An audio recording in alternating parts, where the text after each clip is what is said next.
El rey nacido, con huesos líquidos y cráneo lleno de agua, no podía cerrar la boca ni masticar. Su madre tembló al verlo nacer. Los médicos encontraron su cadáver sin sangre y órganos podridos. ¿Cómo gobernar un imperio cuando tu propio ADN se vuelve un arma contra ti? Mira cualquier retrato real. Ves líneas de sangre divina, genética perfecta, gobernantes elegidos por el mismo Dios. Estas personas tenían todo: poder, riqueza, lo mejor que la vida podía ofrecer. Estás mirando una mentira. La familia real más poderosa de Europa no cayó en desgracia. Se destruyó a sí misma desde dentro hacia afuera. Su tronco sanguíneo puro se contaminó tanto que su rey final no podía cerrar la boca, no podía masticar comida, no podía producir un heredero. Su propia madre se horrorizó al verle nacer. Pero antes de que Carlos II de España se convirtiera en una imposibilidad médica, antes de que su mandíbula sobresaliera tanto que babeaba constantemente, antes de que su cuerpo fallara en cada función básica, era el heredero del mayor imperio de la Tierra.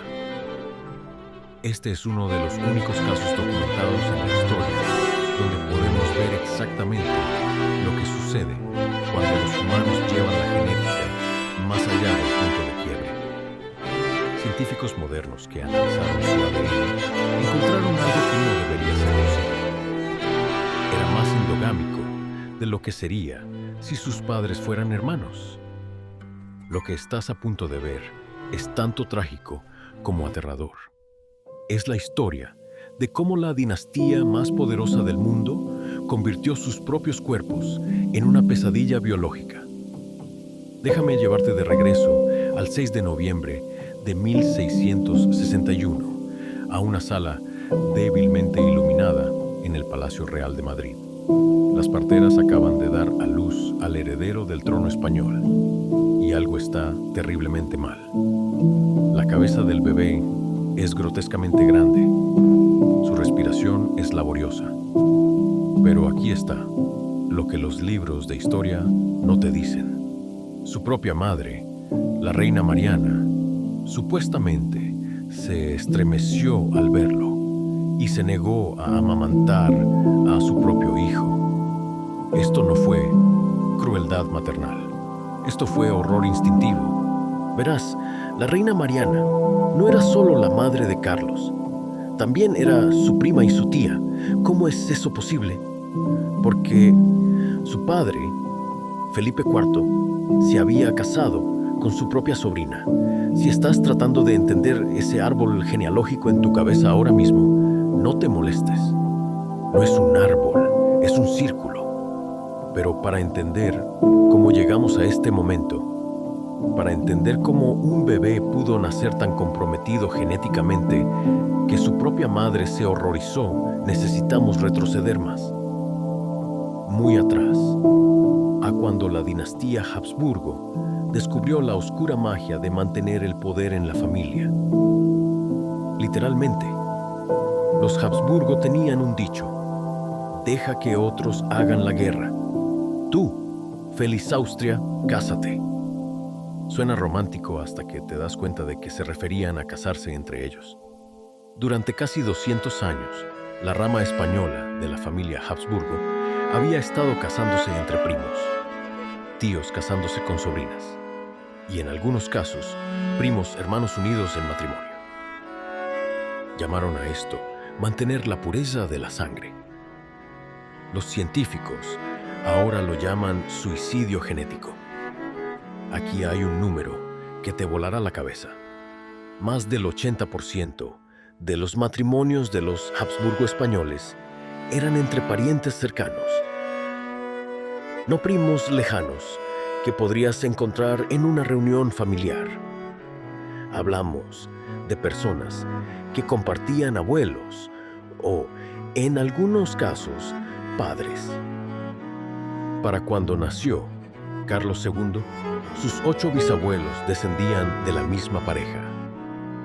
Felipe I y Juana de Castilla. Cada uno de ellos. El análisis genético moderno ha calculado el coeficiente de consanguinidad de Carlos. Ese es el porcentaje de sus genes que eran copias idénticas de antepasados comunes en 0.254. Para ponerlo en perspectiva, los hijos de incestuos entre hermanos tienen un coeficiente de consanguinidad de 0.25. Carlos II era más endogámico que un hijo de hermanos. Pero los números no capturan el costo humano. Déjame pintarte un cuadro de lo que esto significó para un niño vivo y respirante. El bebé Carlos no podía succionar adecuadamente. Su boca ya mostraba signos de deformidad. Los huesos de su cráneo no se habían fusionado correctamente, dejando su cabeza malformada e hinchada. Los médicos de la corte notaron que tenía un succionar débil y luchaba por alimentarse. En una era anterior a la fórmula, esto era potencialmente mortal. Las nodrizas contratadas para alimentarlo informaron algo perturbador. El infante raramente lloraba, no porque estuviera contento, sino porque parecía carecer de energía. Yacía allí pálido y quieto, con su cabeza sobredimensionada inclinada hacia un lado. Su respiración era superficial y áspera. Los médicos, los mejores de España, estaban desconcertados. Nunca habían visto a un infante tan fundamentalmente roto. A medida que los meses se convertían en años, la verdadera extensión de la condición de Carlos comenzó a revelarse. Y aquí es donde la historia se vuelve verdaderamente inquietante. A los 4 años, Carlos aún no podía caminar. No es que no quisiera, es que no podía. Sus piernas eran delgadas como palos, arqueadas por el raquitismo, incapaces de soportar siquiera su pequeño peso corporal. Los sirvientes lo llevaban a todas partes en sillas diseñadas especialmente. El futuro rey de España tuvo que ser llevado como un infante. Pero espera, se pone peor. A los 4 años, Carlos tampoco podía hablar, ni una sola palabra. Su lengua, ya mostrando signos de crecimiento anormal, llenaba su boca. Su mandíbula, esa infame mandíbula Habsburgo, ya estaba sobresaliendo. Cuando finalmente habló sus primeras palabras algún tiempo después de su 4º cumpleaños, estaban vertidas, húmedas, incomprensibles. Los cronistas de la corte anotaron delicadamente que el discurso de su majestad requería interpretación. Déjame describir lo que querían decir con eso. La lengua de Carlos era tan grande que constantemente sobresalía de su boca. Su mandíbula inferior sobresalía tan severamente que sus labios no podían cerrarse. Esto significaba que cuando intentaba hablar, la saliva salía de su boca. Los asistentes reales estaban listos con paños de seda para limpiar constantemente la baba de la barbilla del niño que sería rey. La mandíbula Habsburgo. Si nunca la has visto, imagina un cráneo humano normal. Luego toma la mandíbula inferior y estírala hacia adelante varios centímetros. Ahora, imagina que la mandíbula superior no creció para igualar. El resultado: una boca que nunca puede cerrarse completamente, dientes que nunca pueden unirse, una lengua sin un lugar adecuado para descansar. En retratos, los artistas intentaron minimizarlo, pintando a Carlos con la boca ligeramente abierta como si fuera sorprendido en medio de una palabra. En realidad, su boca siempre estaba abierta porque no podía cerrarse físicamente. Los embajadores extranjeros que conocían al joven príncipe por primera vez a menudo luchaban por mantener la compostura. Las cartas privadas de un diplomático francés describen el shock. La apariencia del príncipe desafía la descripción. Su mandíbula sobresale tanto que parece tener 2 caras, una apilada frente a la otra. Cuando intenta comer, la comida cae de su boca. Cuando habla, hay que alejarse para evitar el rociado. Y comer. Dios, comer. Carlos no podía masticar. Piénsalo un momento. Cada comida, cada día, durante toda su vida, Carlos II tenía que tragar su comida entera como un pelícano. Sus dientes superiores e inferiores estaban separados por un hueco tal que nunca se encontraban. Las cenas de la corte se convirtieron en un ejercicio de creatividad culinaria. Las carnes tenían que cortarse en pedazos pequeños. Las verduras eran trituradas. El pan se empapaba en vino hasta que se disolvían. El embajador inglés Alexander Stanhope escribió una de las descripciones más vívidas. Su Majestad Católica traga todo lo que come entero, porque su mandíbula inferior sobresale tanto que sus 2 filas de dientes no pueden encontrarse. Para compensar, tiene un estómago prodigioso y traga una pierna de cordero y un capón en una sola comida. Pero la deformidad física fue solo el comienzo. A medida que Carlos crecía, o más bien no crecía adecuadamente, surgieron otros problemas. Sufría de enfermedades constantes.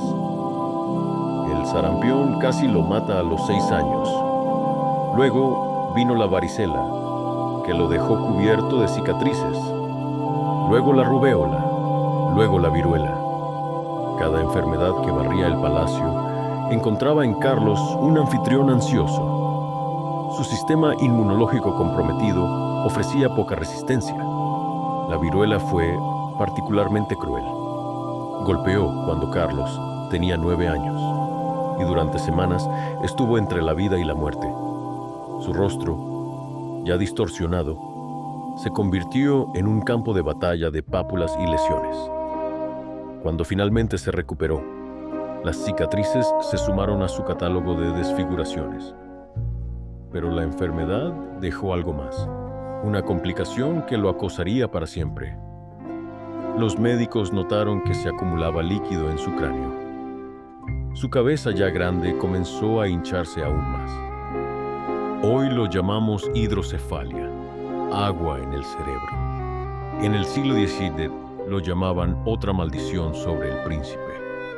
La presión causaba dolores de cabeza cegadores, problemas de visión y posiblemente contribuyó a las convulsiones que lo acosarían en sus años posteriores. A la edad de 10 años, la educación de Carlos era una fuente de escándalo en la corte. No porque fuera rebelde o perezoso, sino porque simplemente no podía aprender. Los tutores informaban que las lecciones tenían que repetirse decenas de veces. Las matemáticas básicas estaban más allá de él. El latín, el idioma de la realeza y la diplomacia podría haber sido egipcio antiguo. Su escritura, en las raras ocasiones en que lo intentaba, parecía los garabatos de un niño mucho más joven. Las notas privadas de un tutor, descubiertas siglos después, pintan un cuadro desgarrador. Su Majestad intenta con gran esfuerzo, pero no retiene nada.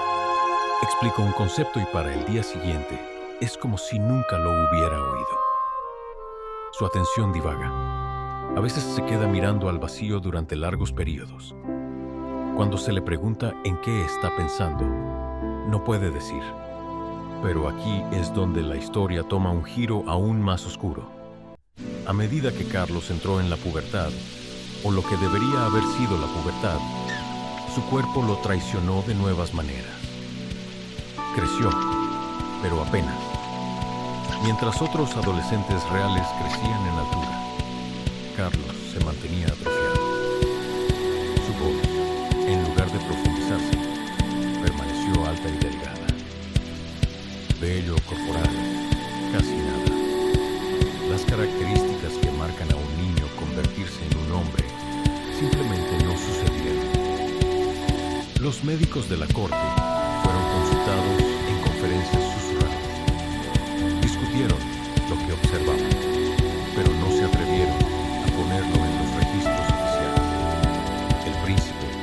no mostraba interés en las mujeres, ni en los hombres, para el caso. Parecía existir en un extraño estado infantil, ni niño ni hombre, sino algo intermedio. Esto aterraba a la corte, porque Carlos tenía un trabajo por encima de todos los demás: producir un heredero.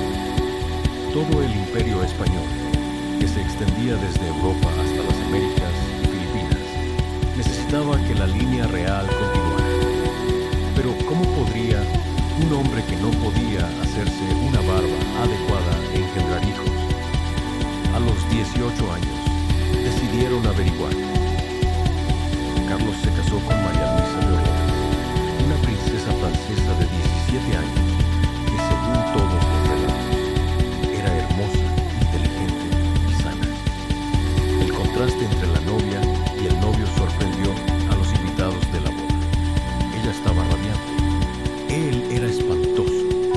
Ella caminaba con gracia por el pasillo. Él se arrastraba, sostenido por asistentes.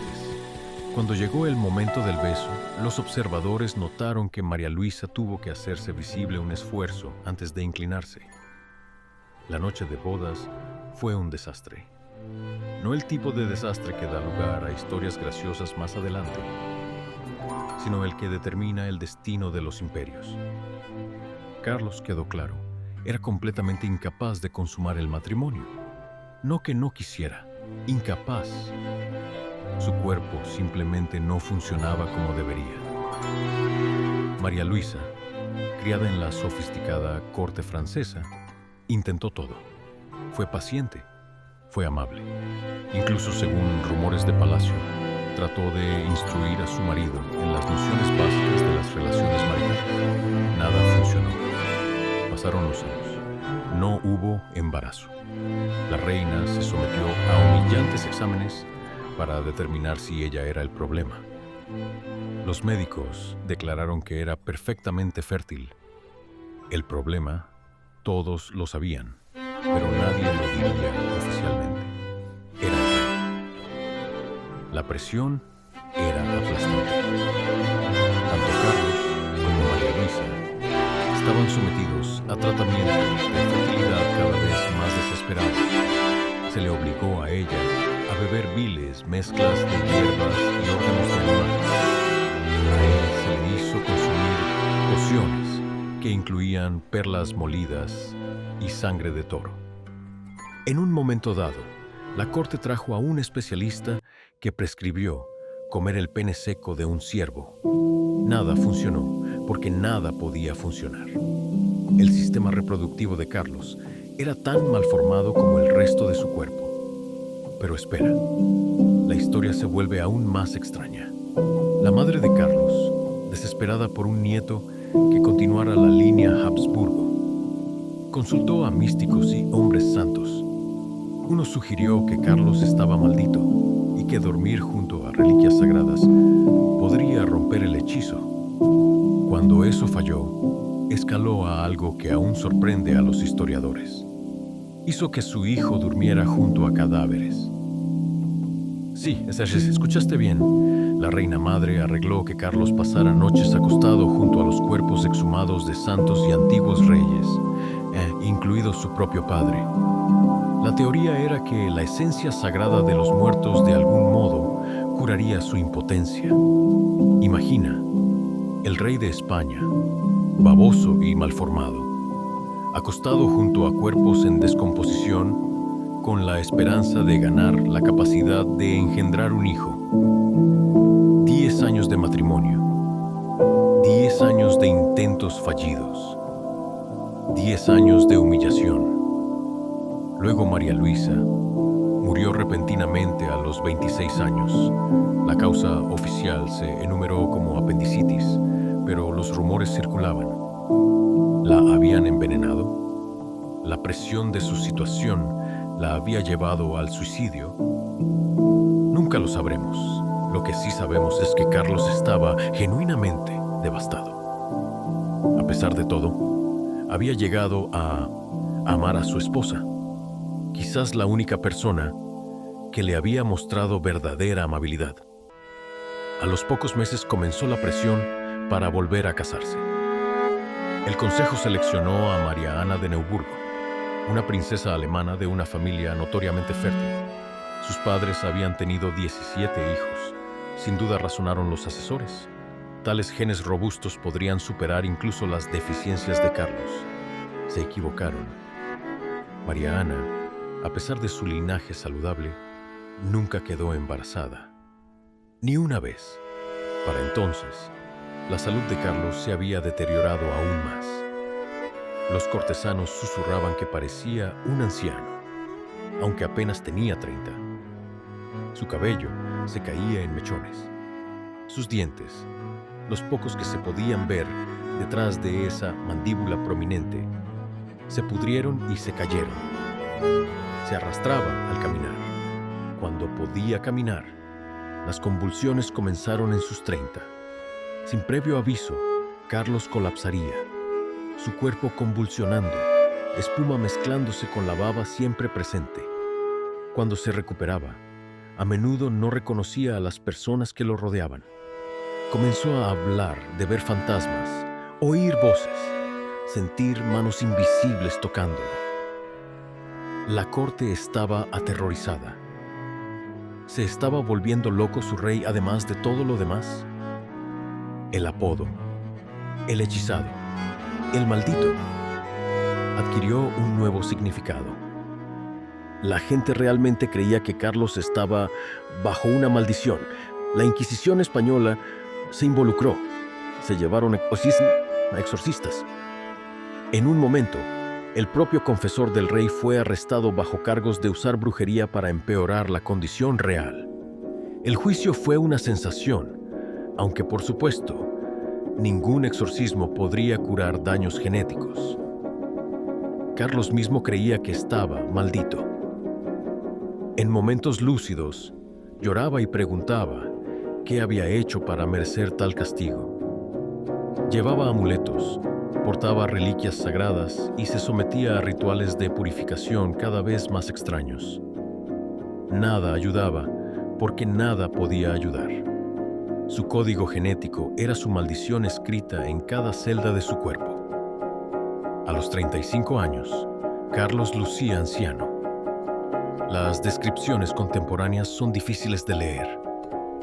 Su piel colgaba suelta en su estructura esquelética. Su famosa mandíbula parecía crecer aún más pronunciada a medida que el resto de su rostro se descomponía. Estaba completamente calvo, su cuero cabelludo cubierto de llagas. Apenas podía caminar, avanzando unos pasos antes de necesitar descansar.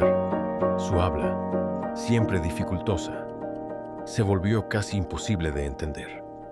Pero lo peor estaba por venir. En sus últimos años, Carlos comenzó a deteriorarse mentalmente a un ritmo rápido.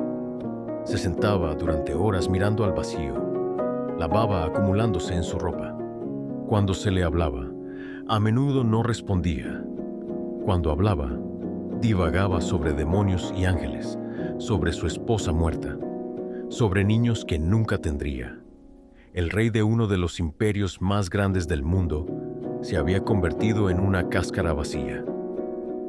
El final llegó en 1700. Carlos tenía 38 años. No anciano por ningún estándar, pero su cuerpo se estaba apagando. No podía comer ni siquiera su papilla especialmente preparada. No podía mantenerse de pie sin ayuda. Pasaba sus días apoyado en la cama, jadeando por aire, su cabeza hidrocefálica causando una presión insoportable. El 1 de noviembre, después de días de agonía, Carlos II murió. Lo que sucedió a continuación asombraría incluso a los médicos que lo habían tratado durante años. La autopsia. Oh Dios, la autopsia. Si pensabas que el Carlos vivo era un espectáculo de horror médico, su cadáver era algo salido de una pesadilla. Los médicos reales encargados de embalsamar a su rey abrieron el cuerpo y se hicieron a un lado. Su informe, escrito en latín clínico, pero goteando de horror apenas contenido, describió un cuerpo que no debería haber sido capaz de sostener la vida tanto tiempo. Su cuerpo no contenía ni una sola gota de sangre. Esto no fue una exageración poética. El sistema circulatorio de Carlos había esencialmente colapsado. Su sangre o estaba coagulada o simplemente ausente. Su corazón, y aquí es donde se vuelve verdaderamente grotesco. Su corazón fue descrito del tamaño de un grano de pimienta.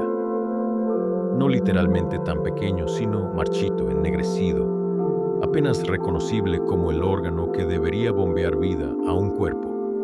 Sus pulmones estaban corroídos.